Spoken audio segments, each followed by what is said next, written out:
In this segment, my goal is to explain the requirement of doctoral level critique throughout your dissertation, especially in your literature review in Chapter 2. Before I begin, I will once again explain my view of the dissertation. It is a long journey through all kinds of terrain, easy paths alongside the stream, hikes up mountains, crawling through mud pits. You get the idea. You have a guide on your journey. That person is called your chair. They guide you with words and digital ink, sometimes in person, through email, or video conference, for example, Zoom. Sometimes they hold your hand, while other times they nod as you go racing onward. The literature review in Chapter 2 is what I consider to be the wilderness. There is no map of it. All the other chapters have been mapped in part, but Chapter 2 requires a courageous exploration through the uncertain woods of the literature. Perhaps your chair can say academic equivalents of look under the big rocks or check the tree branches. But I hate to tell you this, you're largely on your own. Imagine you trudging through the forest, searching under damp leaves for literature gold, while your chair is circling around the side of the forest to meet you on the other side. You'll have a phone or walkie-talkie, imagine what you like. You'll be in contact, but only you will be the one truly digging, turning page after page of research articles, taking notes, trying to piece together everything you find. Reporting back to your chair is something like, I think I found something really neat.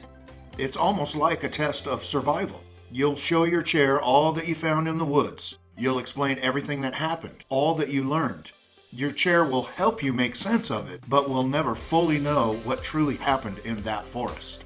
All that you had to go through, all the pages and big words and articles that didn't pan out, and sleepless wondering, and forgetting to press save, and feeling lost, and feeling found. By the time you meet on the other edge of the forest, your chair may smile and say, well done, now we can continue. Off you'll go, one chapter further into the journey. The wilderness is behind you. Well done. Obviously, not all research studies are performed with the same methods, so there are likely to be differences in the outcomes that may have to do with the different ways the studies were conducted. By providing scholarly commentary on the differences and similarities, you will show an added level of competency with regard to the body of the literature. In addition to synthesizing the information from multiple sources throughout your literature review, you should add scholarly commentary to emphasize insights and thoughts for readers to consider regarding why the studies may differ or issues to consider with regard to the nuts and bolts of a study that are worthy of consideration. You might also add further discussion of how each article or group of articles are relevant to the overall topic, the research problem, the purpose, and/or the research questions. A study with a small sample size should not be equated to a similar study with a much larger sample size, just as qualitative study findings should not be directly comparable to quantitative study findings. As the master presenter of the discussion of the body of literature surrounding your topic, be prepared to infuse your critique of the articles to guide your readers toward a more thorough, deeper understanding of the important areas in the relevant literature. Your readers may not be familiar with each article and are unlikely to review each citation you present. By providing critique illuminating important details from each article, you are giving readers the foundation they need to understand the context of your study and justification for it to be done. To prepare yourself for critique, it is helpful to plan far ahead. Your literature review can and should be developed beginning with your first doctoral course so that it emerges over time rather than a massive, immediate undertaking when you finish Chapter 1 and begin Chapter 2. A literature review that is built over time is less likely to feel forced. Rather, it will likely flow more freely with fluid discussion that can inform your Chapter 1 introduction and the justification for your research problem in Chapter 1. So if you're reading this early in your doctoral program, now is the time for you to take advantage of all of the coursework, realizing the instrumental value of each coursework task in building fundamental pieces of your dissertation. By doing so, you are likely to be much more competent and focused in your process of dissertating when it officially begins. If you're later in the process already, don't worry, start to dig into the literature now. Perhaps you're working on Chapter 1. Well, you might have a 30-minute break at work that is not quite long enough to find your momentum in Chapter 1, but it is a perfect amount of time to do an annotative bibliography or two for your literature review. It helps to vary your tasks so that you can continue working on Task B when you are weary of Task A or just not feeling it in the moment. For best results, I do encourage students to begin evaluating current literature early in their coursework. Students may not have yet clarified a specific research problem, but they are likely to have a general sense of a few topics that interest them the most. Over time, especially if a student begins evaluating the literature early, research problems will emerge organically. A dissertation will typically require that all citations used to justify the research problem and 85% of citations used in the literature review be from within the 5 years preceding the completion of the dissertation. So, plan ahead. If you're still in coursework in 2020, consider that you might finish your dissertation in 2022. Therefore, limit your searches for literature to 2017, 5 years ahead of 2022, or even 2018, to be certain that your literature will not age out. You've heard the phrase, Rome wasn't built in a day. A literature review is definitely not built in a day. But starting early and making progress in a piecemeal fashion, you can decrease your feelings of being overwhelmed and anxiety regarding the literature by distributing the work over time. By the time you need the literature review, Chapter 2 in your dissertation, you're likely to have a more organized plan and a substantial amount of your literature review already developed. You'll feel far less overwhelmed, and you're likely to save money by progressing more rapidly. My mother used to say to me, put items where they belong the first time so that you won't have to move it again. A similar principle is true for doing it the right way the first time when evaluating literature, for instance, an article. If you do a comprehensive annotative bibliography, A/B, or similar summary the first time, you're much less likely to have to return to the original article in later writing when you're citing that article. Instead, you can go to your organized repository of annotated bibliographies, pull the article you need, and extract the information without searching through a swamp of often poorly labeled PDFs or a library search engine to find the single piece of information you needed from the pages or hundreds or thousands of articles. Of course, using a citation manager can really help with organization by providing you search options, for instance tagging, to find the article and specific information within each article. Generally, a citation manager reminds you to enter most of the important information as well. So, invest the time in doing it right the first time. Check with your university to learn if they provide any citation management software free to students or at a discounted cost. Start your annotated bibliography with the citation in APA format, or other if your university uses a different format. Take the time to enter the entire citation so that you can later plug it into the reference bibliography section of your dissertation. You might sometimes be tempted to think, I probably won't use this article, but save that decision for later. You might find a useful piece of information in the introduction, literature review, findings, discussion, or conclusion of an article.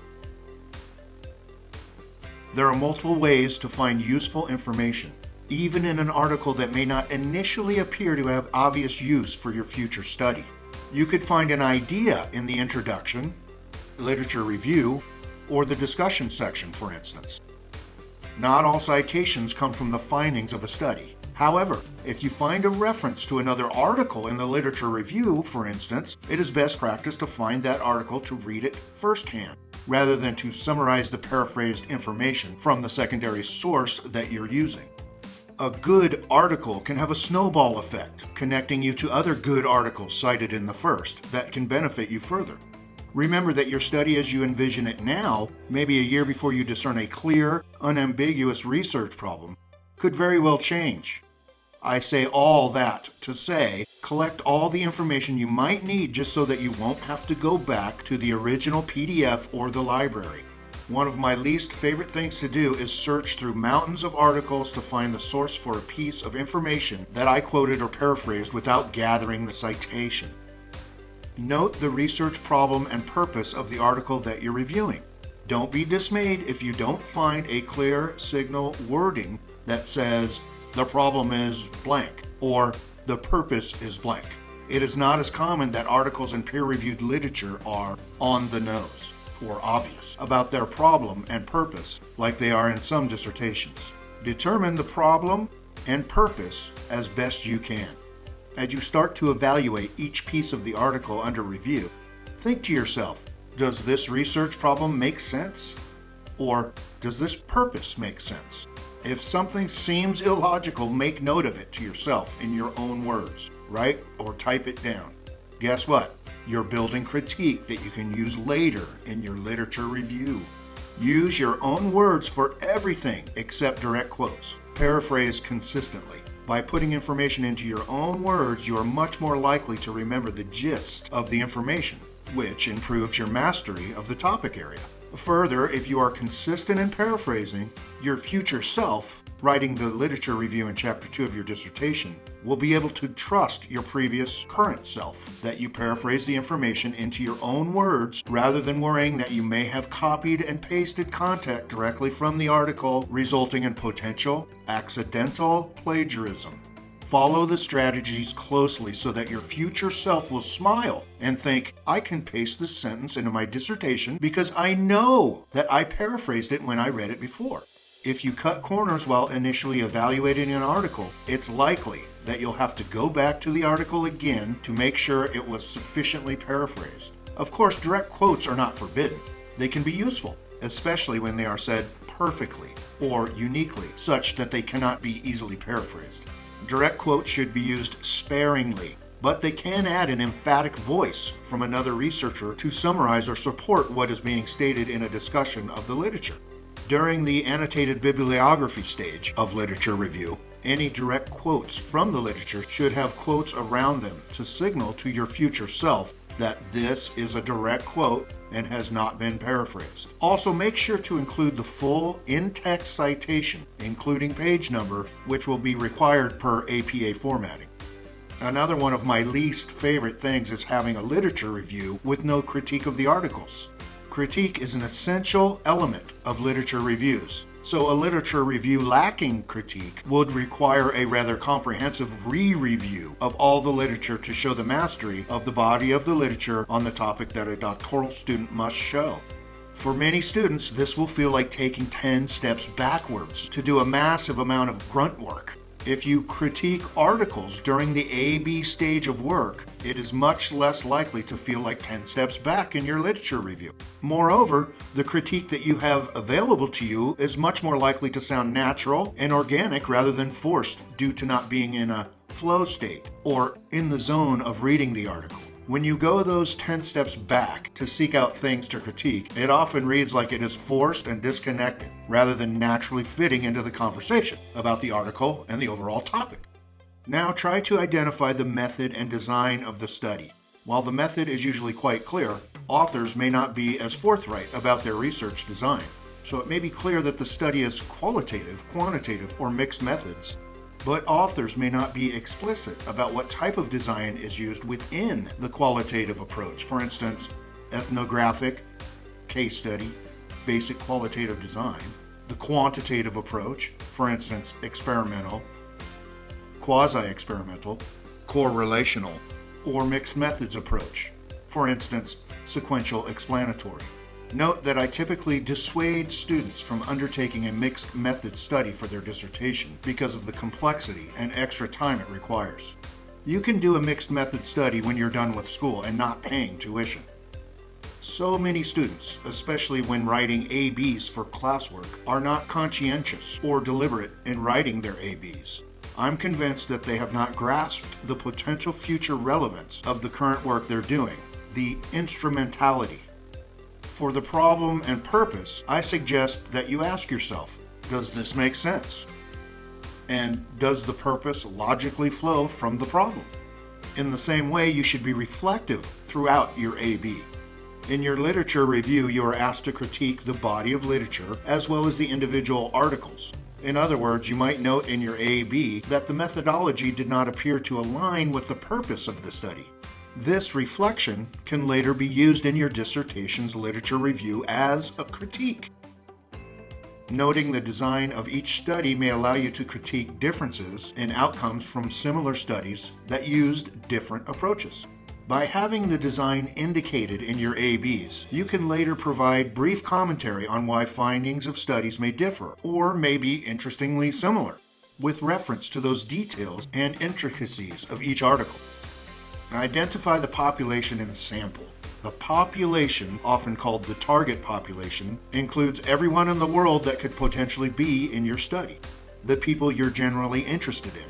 The sample includes those polled from the population and willing to participate. They meet the inclusion and exclusion criteria. It helps to put your notes for the AB in sentence form, such as the target population for the study is, and then describe those individuals. And from the target population, a sample of X number of people were drawn based on these criteria, and then list their criteria. This is also a good opportunity to discuss the sampling method and recruitment strategies, which often go hand in hand. Remember to reflect on each piece of the AB. Does the sample criteria make sense? Do there appear to be any flaws in the logic of the study? Will the sample be transferable or generalizable? What is strategic about the sampling plan, and what is a deficit or weakness? Is the sample well suited for the problem and purpose of the study? Will those sampled have unique understanding of the problem to answer research questions, for instance? Will they be diverse, or are they constrained to a homogeneous sample, which can occur with a convenience sample? Begin to think of how you might recruit participants to attenuate, compensate, or capitalize on what you see as deficits or strengths among the studies you evaluate. Just as there are conceptual gaps in the body of literature, you may notice methodological gaps in the literature. For instance, no research has controlled for a certain demographic. Next, you need to identify constructs and/or variables. If your study is qualitative, you will be discussing constructs. If your study is quantitative, you'll be discussing variables.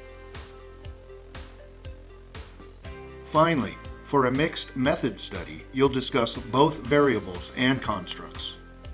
For a qualitative study, you will not spend time discussing measurement or operationalization of constructs. If the article is discussing measurement, it is not likely to be a qualitative study. Just list the constructs. For a quantitative study, identify the variables and label them: predictor, criterion, independent, dependent, moderating, mediating, as appropriate. Explain how the primary variables were operationalized. Of course, in a mixed method study, you'd identify both constructs and variables. Next, try to identify a theoretical or conceptual framework that guided the research in each article. It may also be referred to as a model. Make note of the core aspects or principles of the framework. Reflect on whether the framework seems to fit with the problem and purpose of the study. Were aspects of the framework built into the research questions?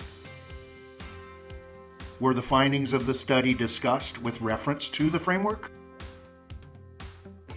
Then consider if the framework could be useful to you as a potential framework for your dissertation. Explain how the researchers in the article collected data. Typical data collection methods include semi-structured interview, a focus group, a quantitative online survey, an in-person survey, a qualitative questionnaire. Explain the process in very brief detail. For example, you might say, data were collected anonymously using an online survey. Next, discuss the results and findings of the article. You don't need to go into every detail. Just present the gist of the findings or the most important pieces. You don't need to explain that the alternative hypothesis was supported, for instance. You can include post hoc or exploratory analysis if you think they may be useful later. I typically like to include the gist of the post hoc findings. Make note of any limitations identified by the author or additional limitations you may have noticed. It is easy to segue into a discussion of future research opportunities because some of the most obvious choices for future research involve doing a study that addresses one or more of the limitations in the study. In fact, Studies based on limitations that the authors point out can be used as citable evidence for a future study's research problem. Other options for future research will be found in the article discussion section. Every study has a discussion section where they discuss what future researchers could do to follow or continue the research in their study. Typically, future study suggestions are to clarify an issue that was identified by the study or a study that would be the next logical step after the study you're reviewing. Again, these statements about future research that need to be conducted can be used as citations to justify a study of your own. By collecting these calls for future research as you do more and more ABs, you will build the rationale and proof to show your dissertation committee that the research you plan to do is actually relevant and warranted. In fact, without your study idea being backed and supported and justified by unambiguous calls for research on the topic and problem, you are unlikely to get the green light to conduct the research you are intending to. So, collect the citations that justify a study. Evaluate future research calls as you read each article.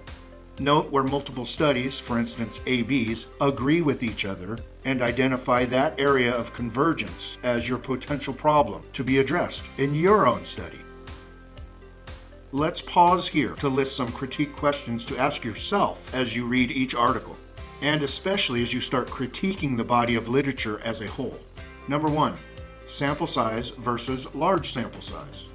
Number 2, homogeneous versus heterogeneous samples. Number 3, has or lacks generalizability.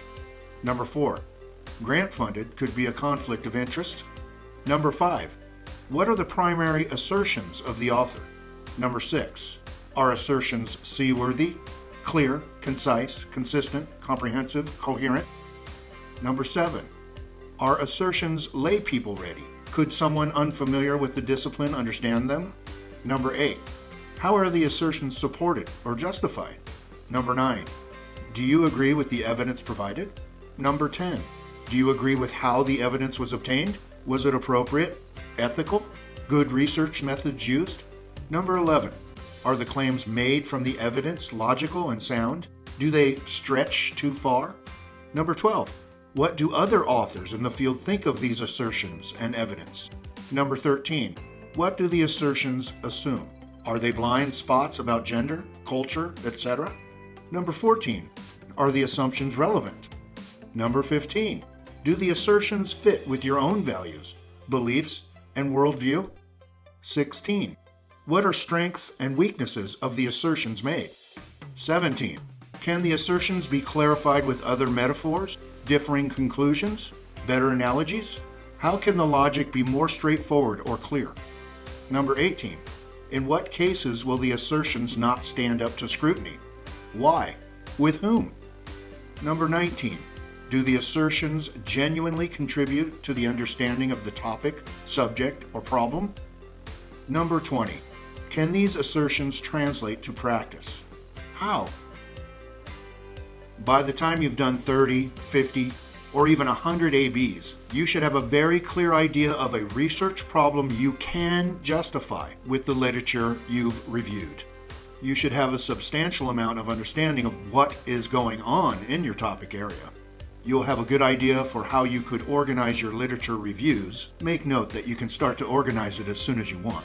However, the goal of this specific conversation was to discuss the critique of the literature that you will need to include in your dissertation. Well, if you've taken the time to do thorough ABs that are relevant to your topic, you will have what you need. You'll begin to synthesize the literature, organizing your discussion around areas of convergence and divergence. You'll probably progress from a broad view to a more detailed discussion of specific issues related to your study. You'll provide critique. Often, you won't even have to look back at your ABs. You reviewed the articles once, so you might remember as you present multiple articles alongside one another in a synthesis discussion. You'll make note of how the subtopic ties back to the overarching topic, the problem, or the purpose. You will make notes of gaps in the research that have become evident as you review the literature. You'll compare articles, noting strengths and weaknesses of articles as you provide commentary such that your readers have a more comprehensive understanding of the body of literature. By reading your literature review with critique, your readers will be able to consume the content of the articles you've reviewed, but with mindfulness toward the context in which each article was written.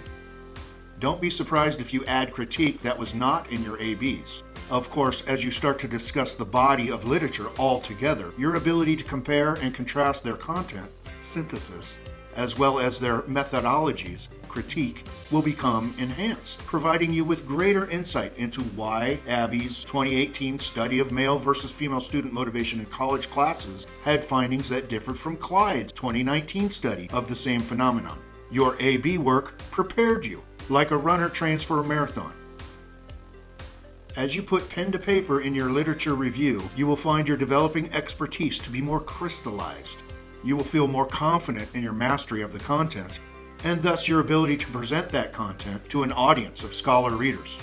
As you write, you include your insights and thoughtful consideration. That will underline the expertise you have obtained in your topic area. Ultimately, you have done it for the readers and for yourself. The words on the page are for the readers, whereas the process you've endured was a key part of the process of you becoming a doctor. It is the process of dissertating that makes you a doctor, rather than the manuscript itself. The process involves late nights, early mornings, hundreds if not thousands of drafts, pages upon pages of track changes, digital red ink, comment bubbles, yelling at the screen, squeezing your stress ball, eating pizza, knowing your barista's name, wanting to quit, deciding to stick with it, feeling misunderstood, feeling alone and isolated, feeling like you will never finish. In the same day, feeling excited at the progress you've made, putting your likely type A personality to an ultimate test of trusting your chair and committee, who are usually strangers to you at first, wading through that uncertainty, trusting them, hating them, and loving them at long last. Ultimately, you will become a different version of yourself with a mind that is quicker, more detail-oriented, scrupulous, almost robotic in speed and automaticity, with a vocabulary to rival your chair, a burgeoning case of carpal tunnel, a suspicion of all things you hear or read, even in friendly conversation, and a mind that thinks more at twice the speed, if not more, with more depth of thought and more ideas. You will earn the letters after your name and your new title. Eventually, you'll remember what your chair said and what I said, that the doctorate is about the process and not the manuscript. It will finally make sense. But before all of that, you'll likely have 2 or 3 more chapters. Finish your chapter 3 if it is not yet complete, get IRB approval, collect your data.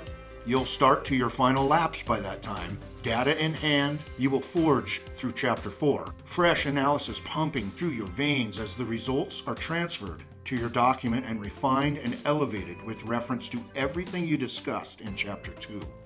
In Chapter 5, you begin tying the bow, discussing your findings, implications related to the topic, the problem, the purpose, extending the framework, contributing to the literature, suggesting practical applications and future research, and concluding your opus with words that feel more meaningful and symbolic of all that you've done, the journey you've taken. You'll likely publish your dissertation and begin contributing articles to build upon your line of research. Congratulations! You've become a scholar, one of the many voices in the everlasting conversation of research. So, the road lays before you. The journey is long. The wilderness of uncertainty, the literature review, is vast and unruly. So begin your critique now, then put one foot in front of the other. You'll be a doctor soon enough.